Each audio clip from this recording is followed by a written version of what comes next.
So I hope you've seen the news that is shattering the internet right now is that Tanzania has overtaken Kenya as the best destination for investments in the region. This news is coming as no surprise because we've been talking about bad governance, we've been talking about corruption, and this government, this regime has hit the ground running, not to work for the people, not to take care, not to curtail the spiraling cost of living. They've just hit the ground running to steal money. So without any honor or shame, they are trying to juxtapose the Israel-Palestine war as the cause of the fuel crisis. But that's not the reason. We know everything is being controlled domestically so as to give an edge to a company called Gulf Energy, owned by a guy called Francis Koome, Jogu, and another guy called Rotich. Those are the guys who are they were given a single sourced deal to tender to supply fuel. and when Ruto got into office last year in September, the cost of fuel per barrel, cost of crude was $150. Now it's 80. So based on that number, we are supposed to be getting a pump price of 147. Now it's 217. You can see the greed that is fueling these guys. These guys want to become billionaires overnight. They want to become dynasties overnight. This is what happens when you people don't vote with your heads and you vote with your diabs. When you take elections as if it's just another beauty contest. And now we have said, and we are warning boomers that we don't want to see you during elections. And we have asked your children to speak politely with you. To tell you that you have brought us here. You all the time, you're just lecturing us based on your religion, based on,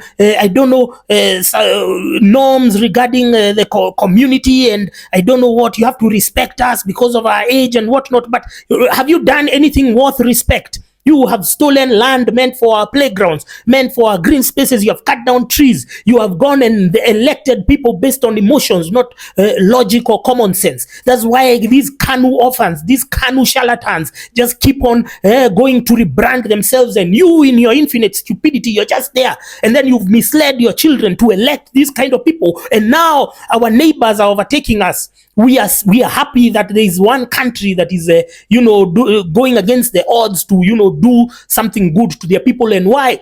You can see even most of our commodities are now coming from Tanzania, because what have we done? We have allowed importers to influence policy in this country. We have allowed accountants in KRA, retarded accountants who don't know the nitty-gritty of creating wealth. We have allowed them now to influence policy because they are jealous. I remember we could hear the KRA Director General. He was there telling people, he goes on Jeff Koinange's show and says, I don't want to see people spending money. Who are you? Do we eat in your house? You KRA, and let me tell you now, KRA, they've gone and they've created their own militia because the courts have told them they will never use police again to raid people's businesses. Now they have created their own militia to spread fear. These are the kind of, instead of giving incentives, they are just taxing people, taxing producers.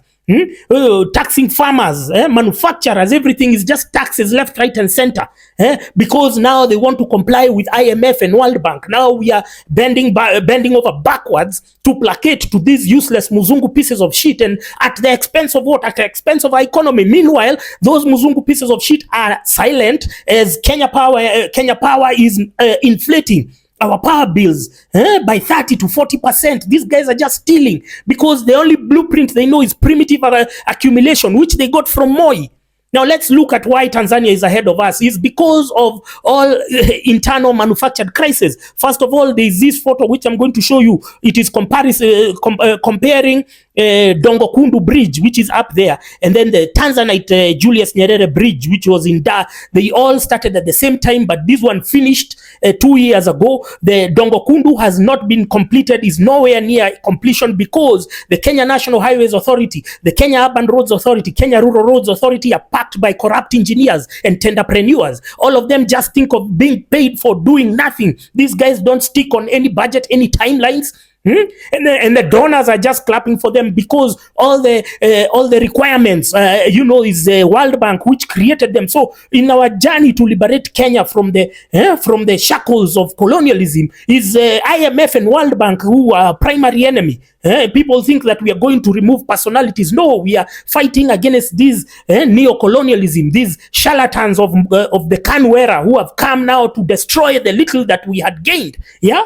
Now let's look at their airport over here. This is the new airport in Dar es Salaam. Just look at it, how it's smooth, how it's clean. Can you compare it with the sewage that Uhuru Kenyatta and his fucked up brother Mohoho they built in JKIA Terminal 1A? Just look at how it's organized. Yeah, look. This is what an international airport should look like. Should not look like what you see over there. People are just being harassed. You can't park here. You can't do what. Now let me show you because I saw somebody trying to troll me on Twitter. This is the arrival of that Dar es Salaam airport. You can see the order. You can see the order when you are arriving, the screening, everything is very orderly. It's not like, now look at the Jomo Kenyatta. This is the arrival. The airport burnt 10 years ago. There are people who are paid 2 million a day to provide tents there. And that's why there's so much confusion. There's so much disorder. Our airport doesn't even have a functional power backup generator. And here we have people saying, hey, we are going to be which country? I don't know what. Now, there is something you don't know, that most of the port traffic, most of the people now, especially in the Great Lakes region, the East and Central Africa, they used to use the Mombasa port. Now they are using the Dar port. Because of what? Because they are more. There's less corruption, there's less bureaucracy, and there's more efficiency. Here we've been told, oh, we were doing the SGR. I spoke about the SGR yesterday, and then some people said, oh, it's for cargo, it's for what? No, the cargo has already gone to Dar, and they don't even have the SGR functional yet. You understand? When they start operating their SGR, God knows how our port will take the beating. Yeah. And this is because of you guys keep rewinding. You're rewinding Canwera charlatans. They go and rebrand. And then you are there. You are boomers. You are a thorn to the flesh of many people around the world. Then we sit down with you. We've tried reasoning with you old bastards. You don't even like listening. You know everything. Nyinyi wajuaji. Even technology that you didn't even grow with. Suddenly you want to pretend to be experts. Now we want all of you to go now. First of all, we don't want you to vote, and we want you to move from any political seat, any elective seat, any appointive seat that is funded by taxpayers' money. We don't want any boomer there. So let me show you, because you may think I'm joking. Now, this is from a hotel in Dar es Salaam. Just look at the far end. You can see the ship traffic. You can see the traffic of the ships there, which are the queue, the msafara. That's a msafara of ships. And here in Kenya, we are just bragging based on fictitious statistics. Here we are just fed on kizungu mingi na catwalk. It's just lies every day. It's just memes. President Ruto goes to KRA, then some useless person stands there and says, my name is who? I was part of the finance committee. I'm the one we did the finance bill, and can you give us a holiday? And then President Ruto now says, yes, we'll give you. In fact, people are calling me Zakayo, and then you laugh, and then it becomes a meme on Kenyans and Tuko, and then it circulates on WhatsApp group, and that they call it a day. Sasa wamefanya kazi. And then you guys are there, and I knew these guys have intellectual anemia, because the more you're making them go viral, they have such a scarcity of ideas that I was shocked that Rigathi Gachagua could patent Rigiji.